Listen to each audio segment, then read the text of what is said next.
উদাস টিউশন ক্লাসে সবাইকে অনেক অনেক শুভেচ্ছা। দেখো আজকে আমি শুরু করছি 1.5 ক্লাস 10-এর কোষে দেখি 1.5। এখানে আমি আজকে তোমাদের দেখাবো বীজদ্বয়ের প্রকৃতি নির্ণয়।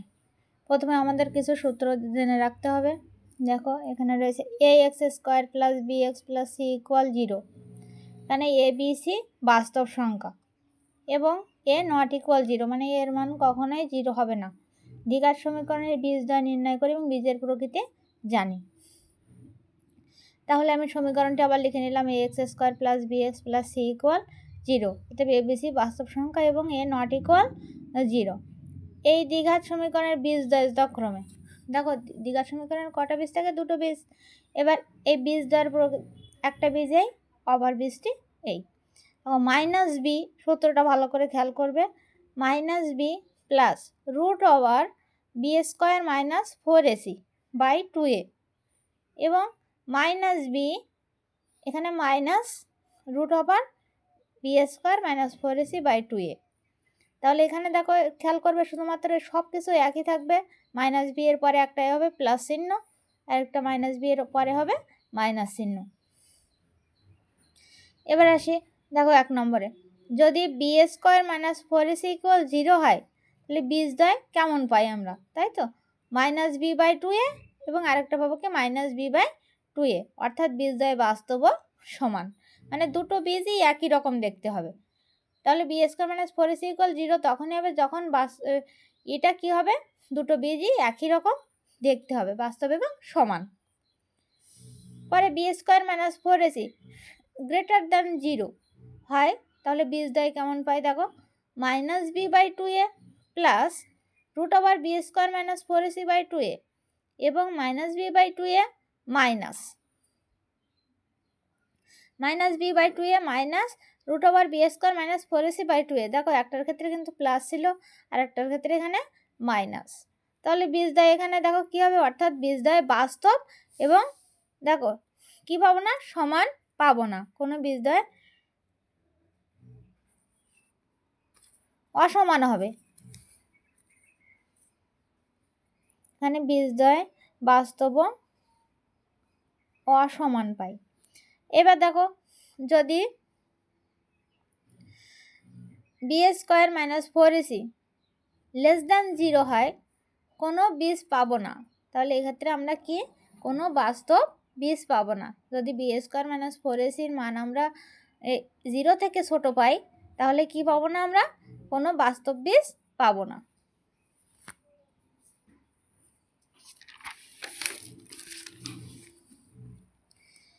এবার দেখো ax² + bx + c = 0, ওই a ≠ 0 দ্বিঘাত সমীকরণের বীজের প্রকৃতি b² - 4ac মানের উপর নির্ভর করে।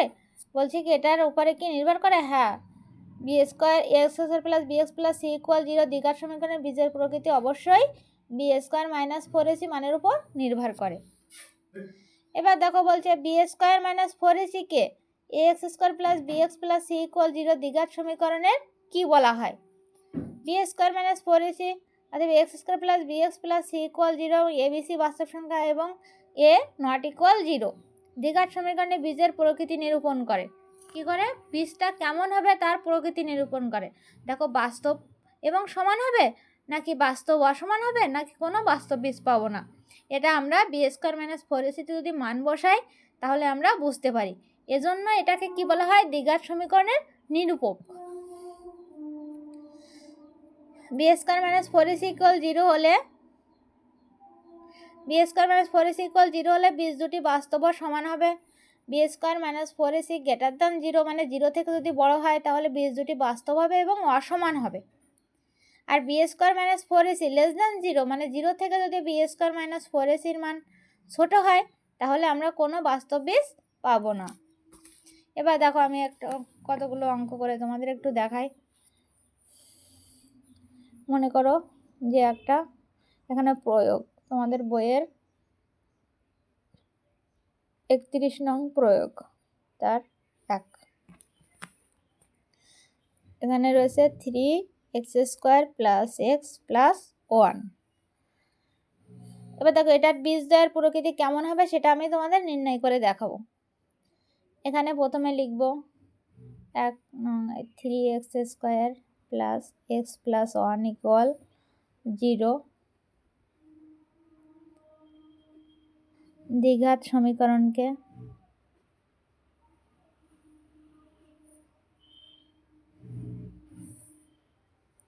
ax² plus bx plus c equal 0 a not equal 0 দ্বিঘাত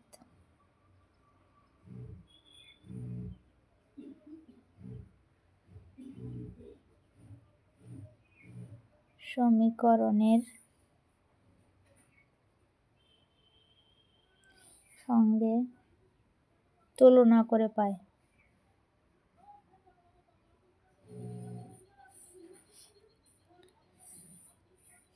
দেখো এখানে a ইকুয়াল a এর মান, এটা b এর মানে x এর সহগ, এটা c এর মান। a ইকুয়াল এখানে 3, b ইকুয়াল x এর সহগ মানে এখানে 1 আর c ইকুয়াল 1। এবার আমরা লিখবো অতএব নিরূপক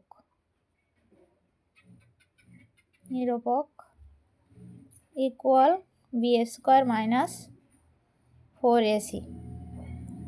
দেখো b² b এর মান এখানে বসিয়ে দেবো, 1 এর স্কোয়ার 4 ইন্টু এর মান এখানে 3 ইন্টু c এর মান এখানে 1।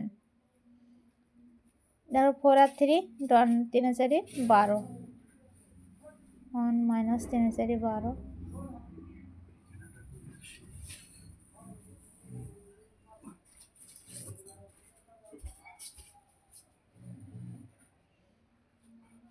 অঙ্কটা এখানে -1 ছিল, সি এর মান -1 মানে যে +12, তাহলে এখানে হলো 13। অতএব 13 গ্রেটার দ্যান 0। দেখো 0 থেকে এটা b² মাইনাস 4ac মান কি হলো 0, b² মাইনাস 4ac মান 0, মানে 0 থেকে b² মাইনাস 4ac মান কি হয়েছে আমার বড় হয়েছে। অতএব আমরা লিখতে পারি প্রদত্ত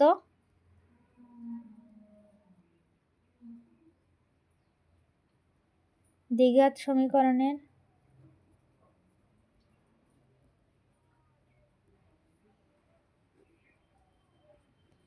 বীজদ্বয় বাস্তব অসমান।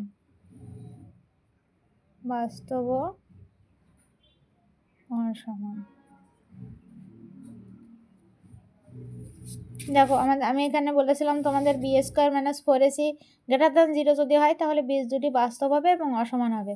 তাই এখানে দেখো আমার b² মাইনাস 4ac মান 0 থেকে বড় হয়েছে, এই জন্য আমি লিখেছি বীজদ্বয় বাস্তব অসমান।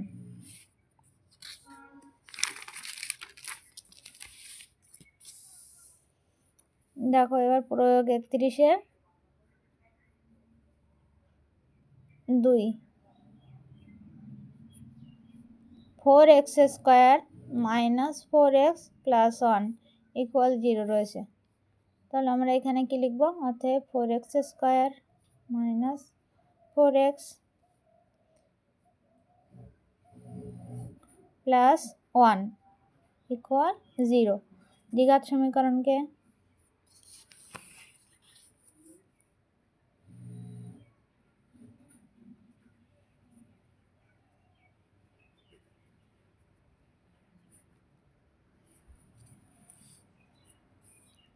ax² plus bx plus c equal 0, যেখানে a নট ইকুয়াল 0 দ্বিঘাত সমীকরণের সাথে তুলনা করে পাই।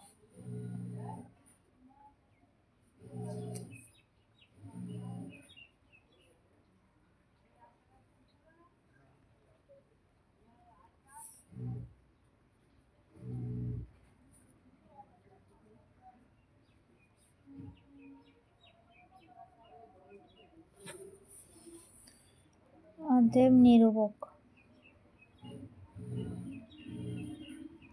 b² মাইনাস 4ac এখানে দেখো এ এর মান এখানে 4, বি এর মান এখানে -4, সি এর মান 1।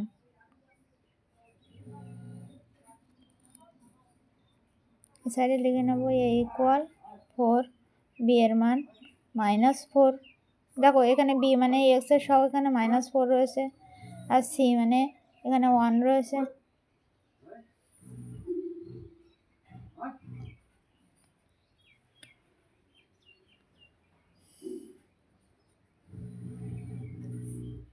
বি এর মান -4, -4 এর স্কোয়ার, 4 ইন্টু এর মান এখানে 4, সি এর মান 1। -4 দুবার গুণ, দেখো -4 গুণ -4, 4 4 16, মানে যে প্লাস, তাহলে এখানে 16। আর সবসময় মনে রাখবে পাওয়ার যদি জোর থাকে তাহলে ভিতরে মাইনাস থাকলেও সেটা প্লাস হয়ে যায়। এখানে 4 4 16, দেখো 16 16, এখানে +16 -16 কেটে যায়, এখানে 0 থাকে। অতএব এখানে কী হলো দেখো তো, বি স্কোয়ার -4ac ইকুয়াল 0। অতএব কী লিখতে পারি, যখন বি স্কোয়ার -4ac ইকুয়াল 0 হয় তখন বীজদ্বয় বাস্তব এবং সমান হবে। অতএব প্রদত্ত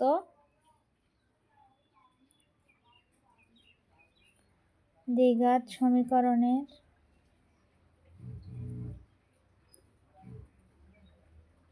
বীজদ্বয় বাস্তব ও সমান।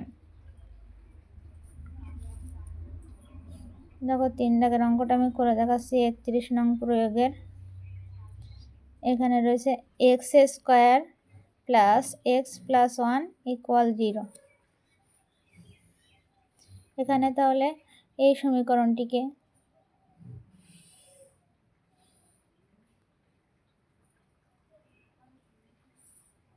ax square plus bx plus c equal 0 দ্বিঘাত সমীকরণের সাথে তুলনা করে পাই।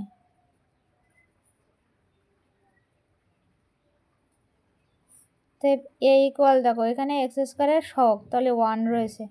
এখানে বি এর মান মানে এক্স এক্স মিল রয়েছে, এক্স এর সাথে কি রয়েছে এখানে 1, তাহলে বি ইকুয়াল 1। তাহলে এখানে সি এর মান এখানে 1। অতএব নিরূপক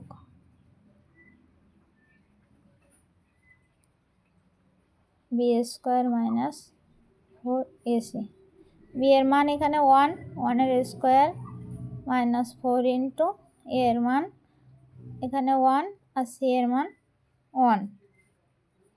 তাহলে 1 এর স্কোয়ার মানে 1, এখানে 4 1 4, আর 4 এর সাথে 1 গুণ করলে ওখানে 4 হয়। দেখো তাহলে দুটো বিপরীত চিহ্ন, তাহলে আমরা বিয়োগ করব। 4 থেকে 1 বিয়োগ করলে এখানে 3 থাকে, বড়টার আগে মাইনাস, তাই মাইনাস চিহ্ন দিলাম। তাহলে অতএব বি স্কোয়ার -4ac এখানে <0। দেখো 0 থেকে কিন্তু বি স্কোয়ার -4ac এর মান ছোট হয়েছে, মানে 0 থেকে -3 ছোট, তাই এখানে ছোট হয়েছে। অতএব এক্ষেত্রে আমরা কি পাবো না, বি স্কোয়ার -4ac <0 যদি হয় তাহলে আমরা এখানে কোনো বাস্তব বীজ পাবো না। অতএব লিখবো প্রদত্ত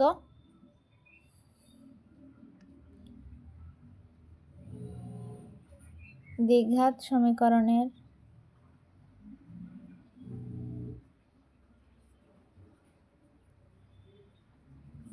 কোনো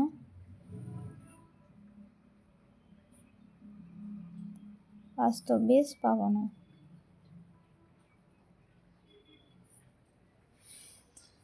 দেখো তোমরা এই অঙ্কগুলো খুব ভালো করে করবে এবং এই সূত্রগুলো সব সময় মনে করে রাখবে।